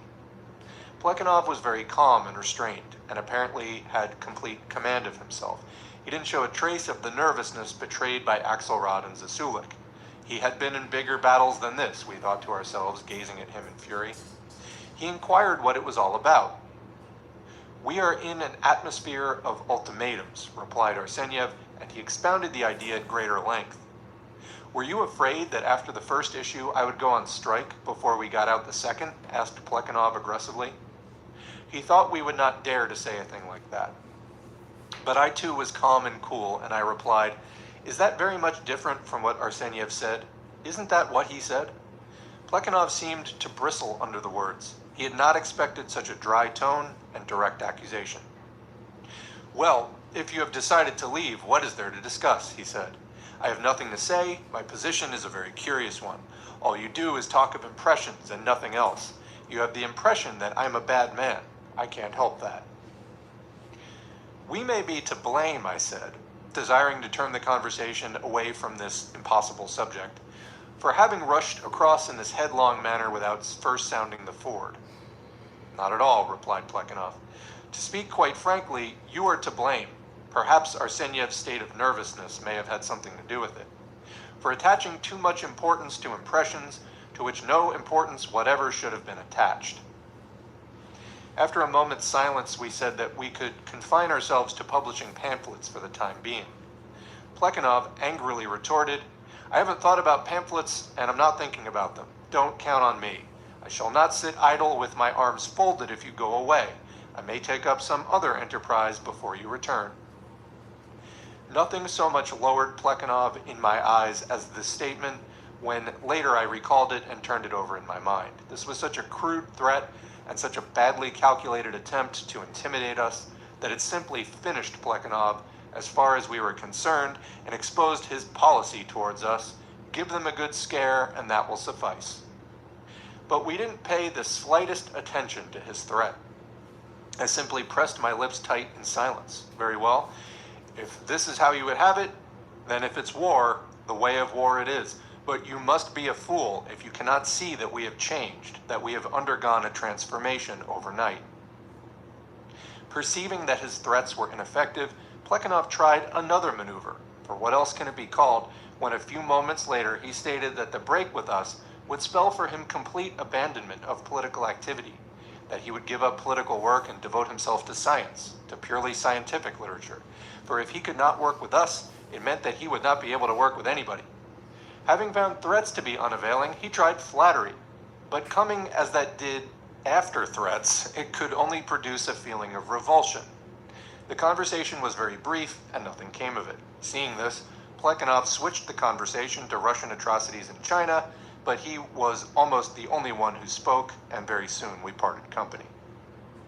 Our conversation with Axelrod and Zasulik after Plekhanov's departure was neither interesting nor important. Axelrod wriggled and tried to prove that Plekhanov was also crushed, and that the sin would be on our heads if we left in this manner, etc., etc. In a tete-a-tete with Arsenyev, Zasulik confessed that George was always like that. She confessed to her slavish heroism, but admitted that it would, quote, teach him a lesson if we went away. We spent the rest of the evening in a state of idleness and depression. On the next day, Tuesday, August 28, we were due to leave for Geneva, and from there to proceed to Germany. Early in the morning, I was awakened by Arsenyev, a late riser usually. I was surprised. He said that he had slept badly, and that he had thought of a last possible scheme by which the matter could somehow be adjusted so that a serious party enterprise might not be ruined by spoiled personal relations. We would publish a collection, since we had the material ready and had established contact with the printing house. We would publish this collection under the present undefined editorial relations and see what happened. From this, it would be just as easy to pass on to the publication of a magazine as to the publication of pamphlets. If Plekhanov remained stubborn, then to the devil with him, we would know that we had done all we could, and thus it was decided. We went out to inform Axelrod and Zasulik and met them on the way. They were coming to see us. They, of course, readily agreed, and Axelrod undertook the task of negotiating with Plekhanov and of obtaining his consent. We arrived at Geneva and had our last interview with Plekhanov. He adopted a tone which might have suggested that all that had happened was a sad misunderstanding due to nervousness. He inquired sympathetically after Arsenyev's health and nearly embraced him. The latter almost gave a jump. Plekhanov agreed to the publication of a collection. We said that in regard to the editorial arrangements, 3 variations were possible. 1, we were to be the editors and he a contributor. 2, all of us to be the editors. 3, he to be the editor and we contributors. That we would discuss all 3 alternatives in Russia, draw up a plan, and bring it back with us. Plekhanov declared that he absolutely rejected the 3rd variant, that he insisted emphatically that this arrangement be definitely excluded, and that he agreed to the first 2. We therefore decided that for the time being, until we submitted our proposal for the new editorial regime, the old system was to remain in force, the 6 of us to act as co-editors with Plekhanov apportioned 2 votes. Plekhanov then expressed the desire to know precisely what it was that we were dissatisfied with. I remarked that perhaps it would be better to pay more attention to the future than to the past, but he insisted that the question be gone into and clarified. A conversation started in which only Plekhanov and I took part, Arsenyev and Axelrod remaining silent. The conversation was carried on rather calmly, even very calmly. Plekhanov said he had noticed that Arsenyev was irritated by his refusal concerning Struve. I remarked that he, on the contrary, had laid down conditions to us, notwithstanding his statement previously made during our conversation in the woods that he would impose no conditions. Plekhanov defended himself, saying that he had been silent not because he was laying down conditions, but because the question was clear as far as he was concerned. I urged the necessity for permitting polemics and the necessity for voting among ourselves. Plekhanov agreed to the latter, but added that voting, of course, was permissible on partial questions, but impossible on fundamental questions. I objected by saying that it would not always be easy to distinguish between fundamental and partial questions, and that it was precisely in drawing such distinctions that the co-editors would have to take a vote. Plekhanov was stubborn. He said that this was a matter of conscience, that the distinction between fundamental and partial questions was perfectly clear, and that there would be no occasion for taking a vote. And so we got stuck in this dispute as to whether voting should be permitted among the editors on the question of defining what were fundamental and what were partial questions, and we could make no progress. Plekhanov displayed all his dexterity, the brilliance of his examples, smiles, jests, and citations, which compelled us to laugh in spite of ourselves, but he evaded the question without definitely saying no. I became convinced that he positively could not concede the point, that he could not abandon his individualism and his ultimatums, since he would never agree to take a vote on such questions, but would present ultimatums. That evening, I departed without again meeting any of the members of the Emancipation of Labor group. We had agreed among ourselves not to relate what had passed to anyone except our most intimate friends. We decided to keep up appearances and not give our opponents cause for triumph. Outwardly, it was as though nothing had happened. The apparatus must continue to work as it had worked till then, but within a cord had broken, and instead of splendid personal relations, dry, business-like relations prevailed, with a constant reckoning according to the principle, if you want peace, prepare for war. It will be of interest, however, to mention a conversation I had that same evening with an intimate friend and adherent of Plekhanov, a member of the Social Democrat group. I mentioned no word to him about what had occurred. I told him that we had arranged to publish a magazine, that the articles had been decided on. It was time to set to work. I discussed with him the practical ways of arranging the work. He gave stress to the opinion that the old ones were absolutely incapable of doing editorial work. I discussed with him the 3 variations and asked him directly which, in his opinion, was the best. Without hesitation, he answered the first, we to be the editors, they the contributors, but in all probability he thought the magazine would be Plekhanov's and the newspaper ours.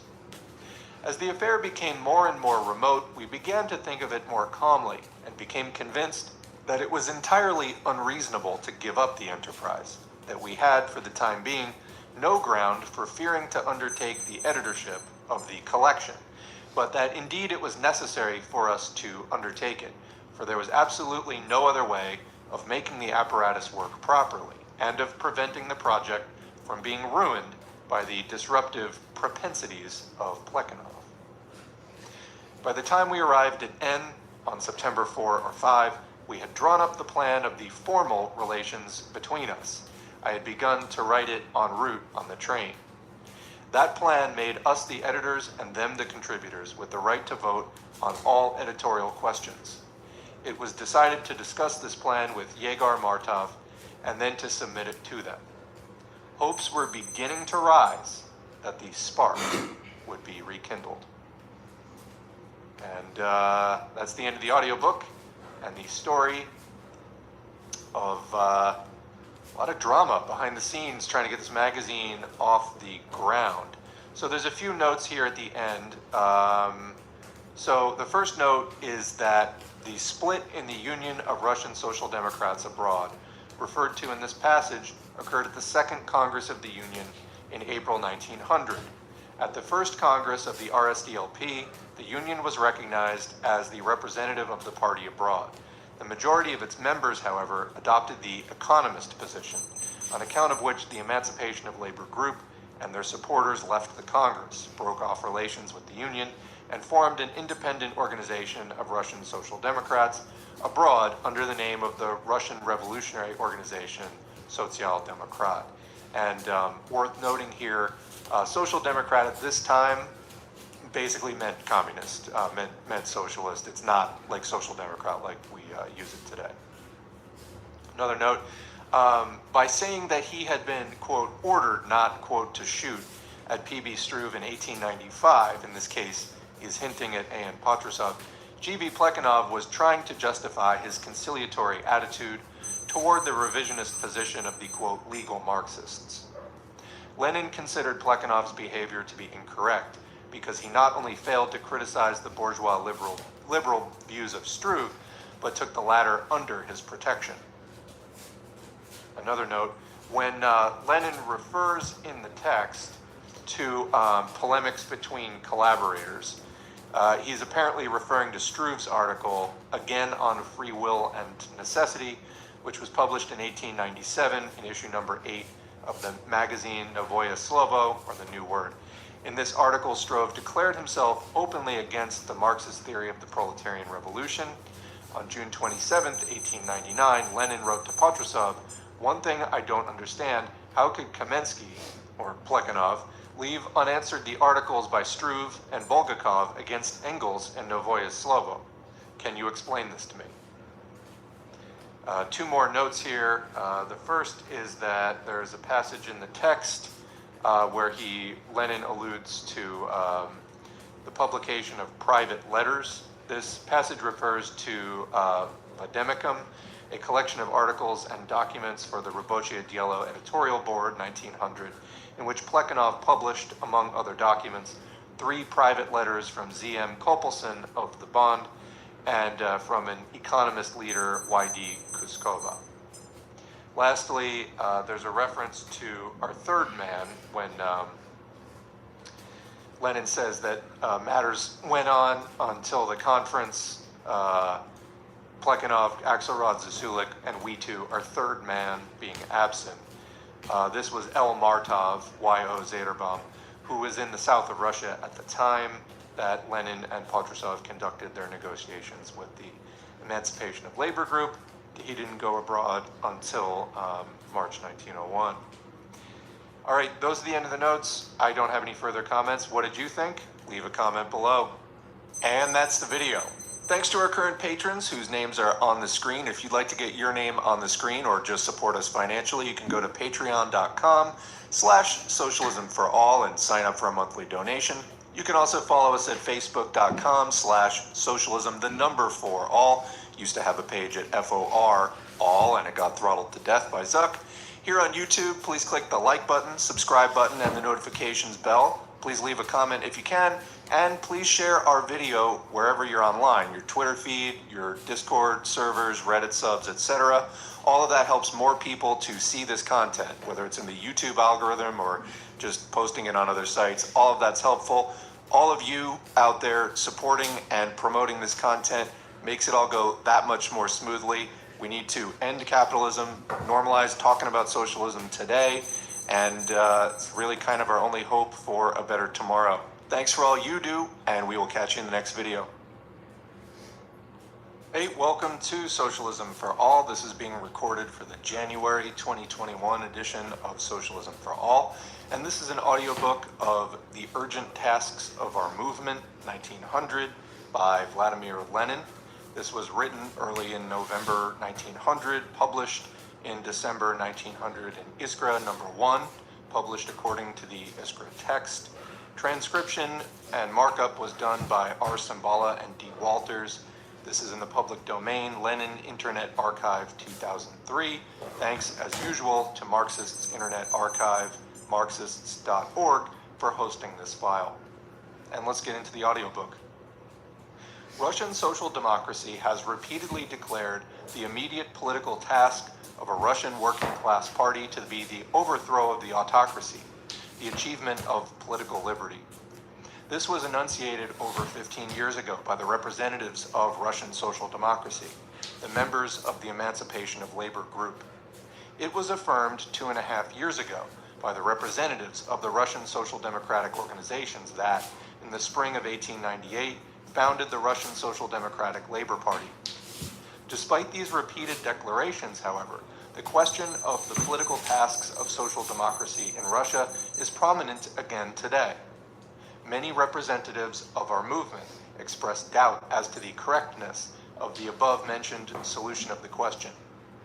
It is claimed that the economic struggle is of predominant importance. The political tasks of the proletariat are pushed into the background, narrowed down, and restricted, and it is even said that to speak of forming an independent working class party in Russia is merely to repeat somebody else's words, that the workers should carry on only the economic struggle and leave politics to the intelligentsia in alliance with the liberals.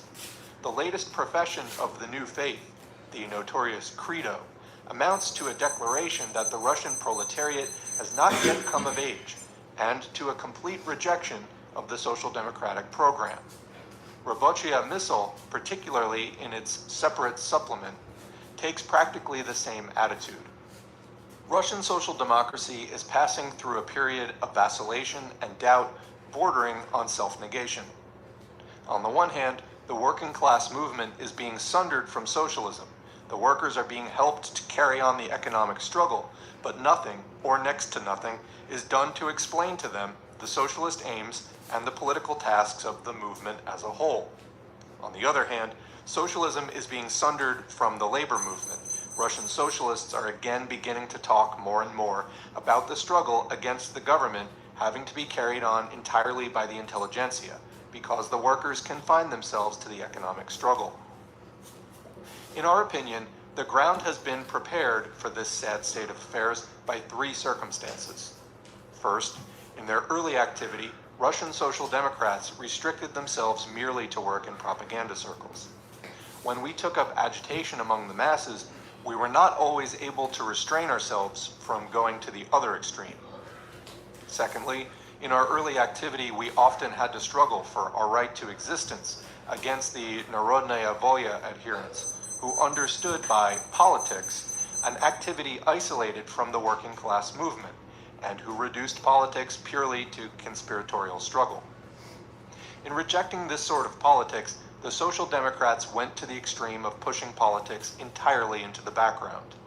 Thirdly, working in the isolation of small local workers' circles, the Social Democrats did not devote sufficient attention to the necessity of organizing a revolutionary party which would combine all the activities of the local groups and make it possible to organize the revolutionary work on correct lines.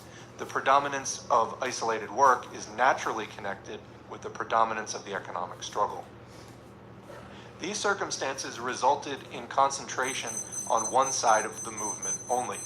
The, quote, economist trend, that is, if we can speak of it as a trend, has attempted to elevate this narrowness to the rank of a special theory, and has tried to utilize for this purpose the fashionable Bernsteinism and the fashionable, quote, criticism of Marxism, which peddles old bourgeois ideals under a new label.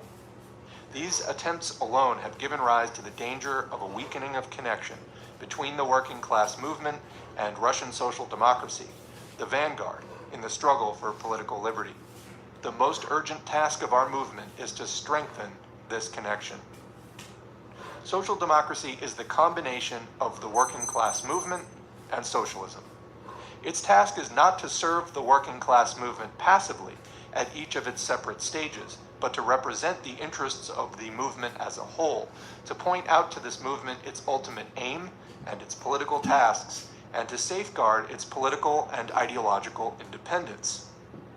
Isolated from social democracy, the working class movement becomes petty and inevitably becomes bourgeois. In waging only the economic struggle, the working class loses its political independence, becomes the tail of other parties, and betrays the great principle, quote, the emancipation of the working classes must be conquered by the working classes themselves, unquote. In every country, there has been a period in which the working class movement existed apart from socialism, each going its own way. And in every country, this isolation has weakened both socialism and the working class movement. Only the fusion of socialism with the working class movement has in all countries created a durable basis for both. But in every country, this combination of socialism and the working class movement was evolved historically in unique ways in accordance with the prevailing conditions of time and place. In Russia, the necessity for combining socialism and the working class movement was in theory long ago proclaimed, but it is only now being carried into practice. It is a very difficult process, and there is therefore nothing surprising in the fact that it is accompanied by vacillations and doubts. What lesson can be learned from the past? The entire history of Russian socialism has led to the condition in which the most urgent task is the struggle against the autocratic government and the achievement of political liberty. Our socialist movement concentrated itself, so to speak, upon the struggle against the autocracy. On the other hand, history has shown that the isolation of socialist thought from the vanguard of the working classes is greater in Russia than in other countries, and that if this state of affairs continues, the revolutionary movement in Russia is doomed to impotence. From this condition emerges the task which the Russian social democracy is called upon to fulfill, to imbue the masses of the proletariat with the ideas of socialism and political consciousness, and to organize a revolutionary party inseparably connected with the spontaneous working class movement. Russian social democracy has done much in this direction, but much more still remains to be done.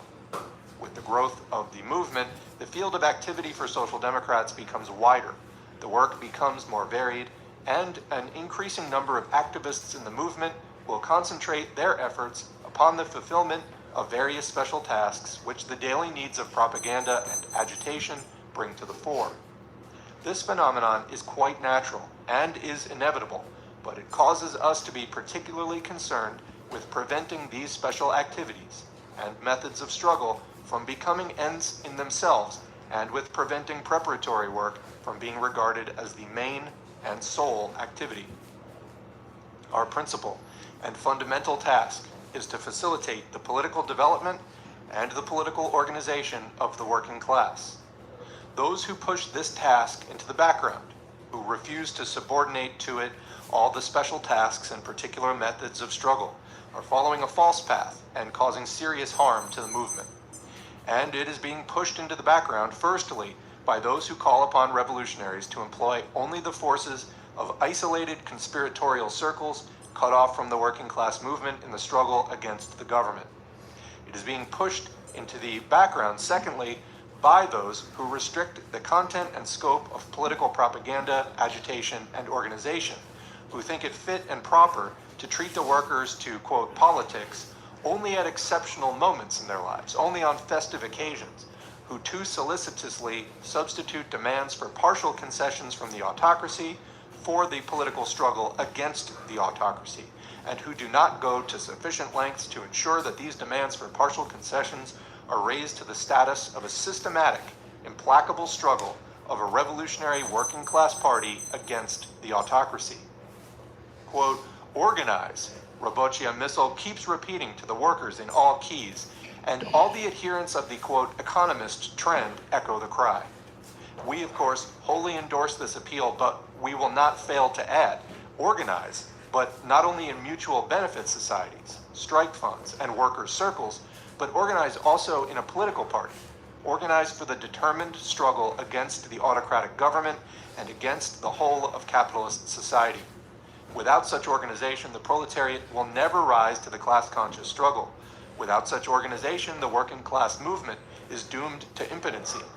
With the aid of nothing but funds and study circles and mutual benefit societies, the working class will never be able to fulfill its great historical mission, to emancipate itself and the whole of the Russian people from political and economic slavery.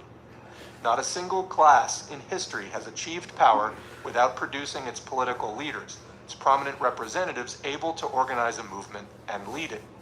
And the Russian working class has already shown that it can produce such men and women. The struggle, which has developed so widely during the past 5 or 6 years, has revealed the great potential revolutionary power of the working class. It has shown that the most ruthless government persecution does not diminish, but on the contrary, increases the number of workers who strive towards socialism, toward political consciousness, and towards the political struggle. The Congress, which our comrades held in 1898, correctly defined our tasks and did not merely repeat other people's words, did not merely express the enthusiasm of, quote, intellectuals. We must set to work resolutely to fulfill these tasks, placing the question of the party's program, organization, and tactics on the order of the day. We have already set forth our views on the fundamental postulates of our program, and of course, this is not the place to develop them in detail. We propose to devote a series of articles in forthcoming issues to questions of organization, which are among the most burning problems confronting us. In this respect, we lag considerably behind the old workers in the Russian revolutionary movement. We must frankly admit this defect and exert all our efforts to devise methods of greater secrecy in our work, to propagate systematically the proper methods of work, the proper methods of deluding the gendarmes and of evading the snares of the police. We must train people who will devote the whole of their lives, not only their spare evenings, to the revolution. We must build up an organization large enough to permit the introduction of a strict division of labor in the various forms of our work. Finally, with regard to questions of tactics, we shall confine ourselves to the following. Social democracy does not tie its hands. It does not restrict its activities to some one preconceived plan or method of political struggle. It recognizes all methods of struggle, provided they correspond to the forces at the disposal of the party and facilitate the achievement of the best results possible under the given conditions. If we have a strongly organized party, a single strike may turn into a political demonstration, into a political victory over the government. If we have a strongly organized party, a revolt in a single locality may grow into a victorious revolution. We must bear in mind that the struggles with the government for partial demands and the gain of certain concessions are merely light skirmishes with the enemy, encounters between outposts, whereas the decisive battle is still to come.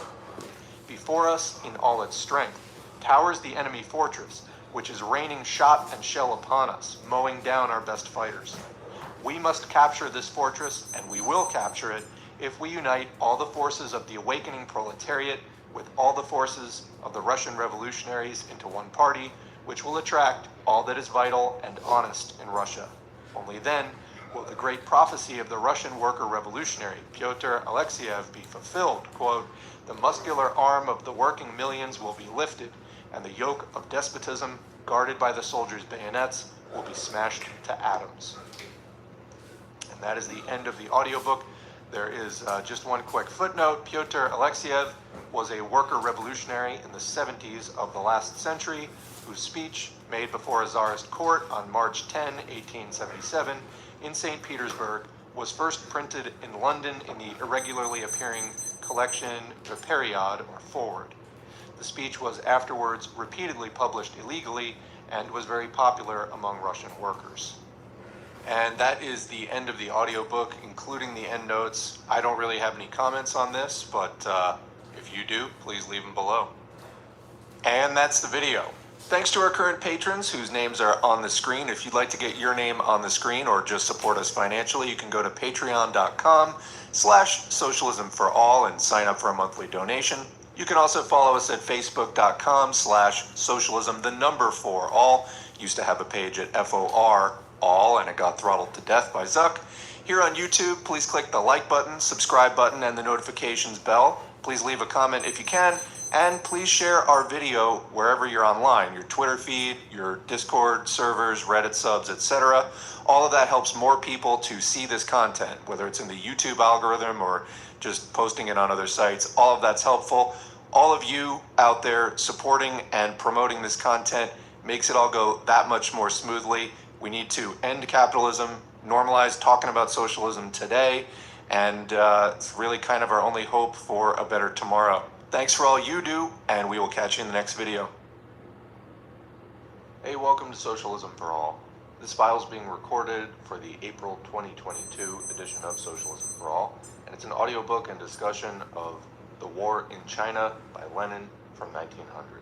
If you like this video, please click like and subscribe, and we don't run ads on this channel, so please consider supporting on Patreon at patreon.com/socialismforall. There's a link to Patreon in the video description. So this work is from 1900, December specifically, published in Iskra, the Spark, #1. That was the newspaper that Lenin helped to found. And this is pretty early in Lenin's catalog of works. December 1900, at this point, we're still 5 years out from the first Russian Revolution, which exacted some reforms from the Tsar, but at this point, those were still 5 years off. And of course, even further off were the February Revolution of 1917, when the Tsar was deposed, and then the October Revolution of 1917, when the bourgeois provisional government was deposed and the Bolsheviks led the revolution. Okay, so what was going on in 1900? Specifically with regard to the war in China. So basically the Chinese monarchy was on its way out. The Qing dynasty would fall 11 years after this in 1911. So basically what we would expect to see here are what happened in its last couple of decades of instability and slipping support. That's exactly what we see. So China in 1894 into 1895, a little bit under a year, had what we know today as the First Sino-Japanese War. Basically, China and Japan were fighting with each other over who had influence in Korea, which is geographically between China and Japan, basically to China's northeast. So as we know, Japan would go on to be a major imperial power. China would not. And basically, in the course of this conflict, China demonstrated that it was not really able to modernize its military very well, and basically they lost the conflict. So, Tsarist Russia, to China's northwest, was looking at all this and saying, maybe there's an opportunity here. And so basically, at this time, between 1895 and 1900, Russia starts to compete with Japan for influence and domination of generally this region, the neighborhood of northern China. And while the Chinese government had, tried to step up and be a major power, it was clear that it was going to be second rate compared to the Tsarist Empire and to Japan. So the Chinese government, again, at that time, the Qing dynasty, the final Chinese monarchy, was making concessions to the Russian imperialists and to the Japanese imperialists. And not surprisingly, there was a lot of resentment among local Chinese, the people actually lived in China and were basically having their stuff given away to the imperialists by the dying Chinese monarchy. An example of one of these rebellions is what's known today as the Boxer Rebellion, so-called because a lot of the participants in the rebellion were practitioners of martial arts In China, martial arts were generally passed down through lineages, and there were kind of some secret societies attached to like passing down the secrets of, these martial arts or those particular tricks for immortality and power, yada yada. Anyway, because they were secret societies, kind of like Freemasonry in Europe, they were particularly good for, well, keeping secrets and being able to coordinate, secret activities. So they launched, for example, the Boxer Rebellion, and this is roughly the 1900 period that we're talking about. So with that said, again, this text was published in Iskra, issue number 1, December 1900, published here according to the Iskra text. The source is Lenin Collected Works, Progress Publishers, 1964, Moscow, Volume 4. HTML transcription and markup by R. Symbala and D. Walters. It's in the public domain at the Lenin Internet Archive, which is part of the Marxists Internet Archive, marxists.org. Thanks, as usual, to MIA for hosting this and thousands of other free Marxist texts. Please go check them out, support them, volunteer for them if you can. So let's get into the text. Russia is bringing her war with China to a close. A number of military districts have been mobilized, hundreds of millions of rubles have been spent, tens of thousands of troops have been dispatched to China, a number of battles have been fought, and a number of victories won. True, not so much over regular enemy troops as over Chinese insurgents, and particularly over the unarmed Chinese populace, who were drowned or killed, with no holding back from the slaughter of women and children, not to speak of the looting of palaces, homes, and shops. The Russian government, together with the press that kowtows to it, is celebrating a victory and rejoicing over the fresh exploits of the gallant soldiery, rejoicing at the victory of European culture over Chinese barbarism, and over the fresh successes of Russia's, quote, civilizing mission in the Far East. But the voices of the class-conscious workers, of the advanced representatives of the many millions of the working people, are not heard amid this rejoicing, and yet it is the working people who bear the brunt of the victorious new campaigns. It is working people who are sent to the other end of the world, from whom increased taxes are extorted to cover the millions expended. Let us therefore see. What attitude should the socialists adopt towards this war? In whose interests is it being fought? What is the real nature of the policy now being pursued by the Russian government? Our government asserts, first of all, that it is not waging war against China, that it is merely suppressing a rebellion, pacifying rebels, that it is helping the lawful government of China to reestablish law and order. True, war has not been declared, but this does not change the situation a bit, because war is being waged nonetheless. What made the Chinese attack Europeans? What caused the rebellion which the British, French, Germans, Russian, Japanese, etc. are so zealously crushing? Quote, the hostility of the yellow race towards the white race. Quote, the Chinese hatred for European culture and civilization. Answer the supporters of the war. Yes, it's true that the Chinese hate the Europeans, but which Europeans do they hate, and why? The Chinese do not hate the European peoples. They have never had any quarrel with them.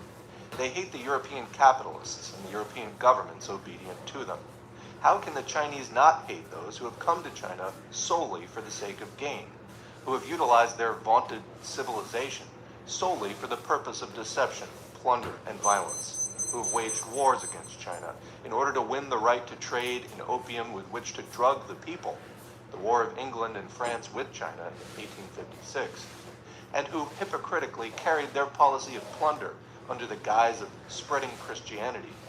The bourgeois governments of Europe have long been conducting this policy of plunder with respect to China, and now they have been joined by the autocratic Russian government. This policy of plunder is usually called a colonial policy. Every country in which capitalist industry develops rapidly has very soon to seek colonies, i.e., countries in which industry is weakly developed, in which a more or less patriarchal way of life still prevails, and which can serve as a market for manufactured goods and a source of high profits. For the sake of the profit of a handful of capitalists, the bourgeois governments have waged endless wars, have sent regiments to die in unhealthy tropical countries, have squandered millions of money extracted from the people, and have driven the peoples in the colonies to desperate revolts or to death from starvation. We need only recall the rebellion of the native peoples against the British in India and the famine that prevailed there, or think of the war that the English are now waging against the Boers. There's a footnote there. The reference about the British in India is to the uprising for national liberation that began in India in 1857. The insurrection was suppressed by British troops in 1859. Back to the text. And now, the European capitalists have placed their rapacious paws upon China, and almost the first to do so was the Russian government, which now so loudly proclaims its, quote, disinterestedness. It, quote, disinterestedly took Port Arthur away from China and began to build a railway to Manchuria under the protection of Russian troops. One after another, the European governments began feverishly to loot, or as they put it, to, quote, rent Chinese territory, giving good grounds for the talk of the partition of China.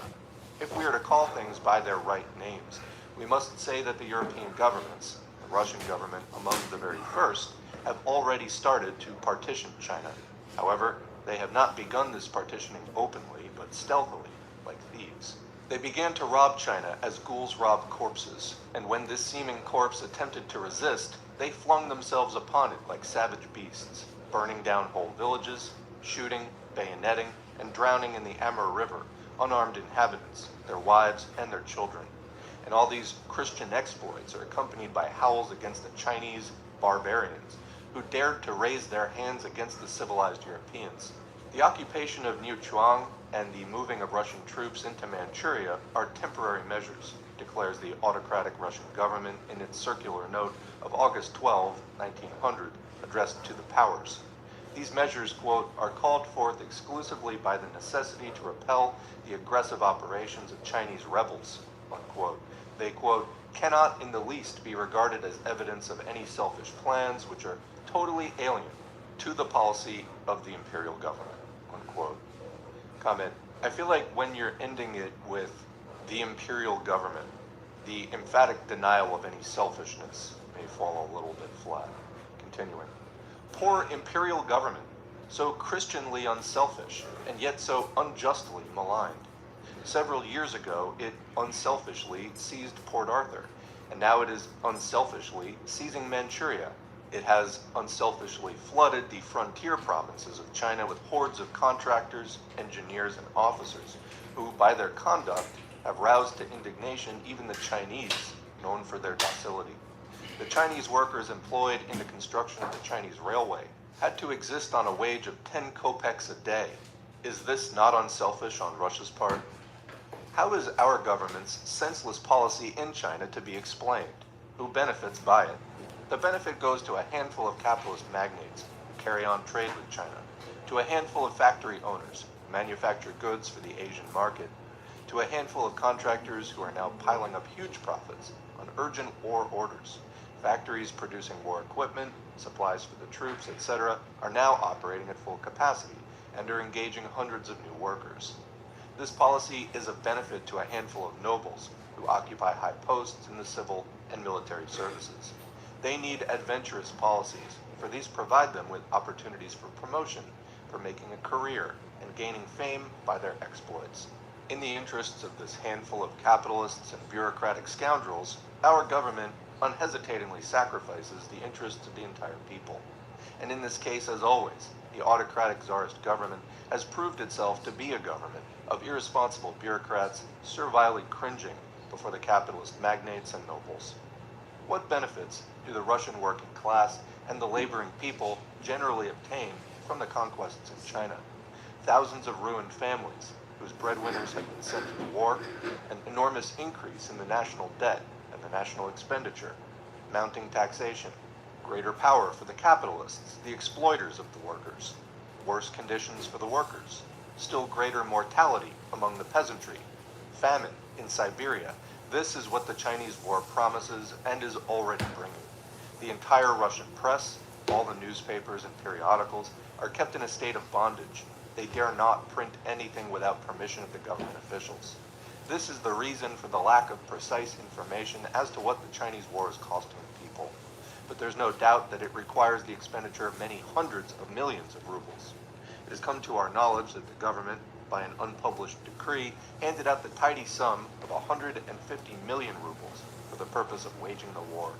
In addition to this, current expenditures on the war absorb 1 million rubles every 3 or 4 days, and these terrific sums are being squandered by a government which, haggling over every kopeck, has steadily cut down grants to the famine-stricken peasantry, which can find no money for the people's education, which, like any kulak, sweats the workers in the government factories, sweats the lower employees in the post offices, etc. Minister of Finance Witte declared that on January 1st, 1900, there were 250 million rubles available in the treasury. Now, this money is gone. It has been spent on the war. The government is seeking loans, is increasing taxation, is refusing necessary expenditures because of the lack of money, and is putting a stop to the building of railways. The Tsarist government is threatened with bankruptcy, and yet it is plunging into a policy of conquest, a policy which not only demands the expenditure of enormous sums of money, but threatens to plunge us into still more dangerous wars. The European states that have flung themselves upon Russia are already beginning to quarrel over the division of the booty, and no one can say how this quarrel will end. But the policy of the Tsarist government in China is not only a mockery of the interests of the people, its aim is to corrupt the political consciousness of the masses. Governments that maintain themselves in power only by means of the bayonet, that have constantly to restrain or suppress the indignation of the people, have long realized the truism that popular discontent can never be removed, and that it is necessary to divert the discontent from the government to some other object. So tomorrow, we'll start back at the same time, and I'm going to be restarting that audiobook about China, the war in China. Even though it was almost done, For example, hostilities. just because we didn't finish it, I'll start it over tomorrow. Please like, share, and subscribe, and follow along so you can get some discipline sitting in meditation while you listen to an audiobook, and practice yoga and martial arts bodyweight exercises with me every day. And join an organization, specifically join the Revolutionary Communists of America.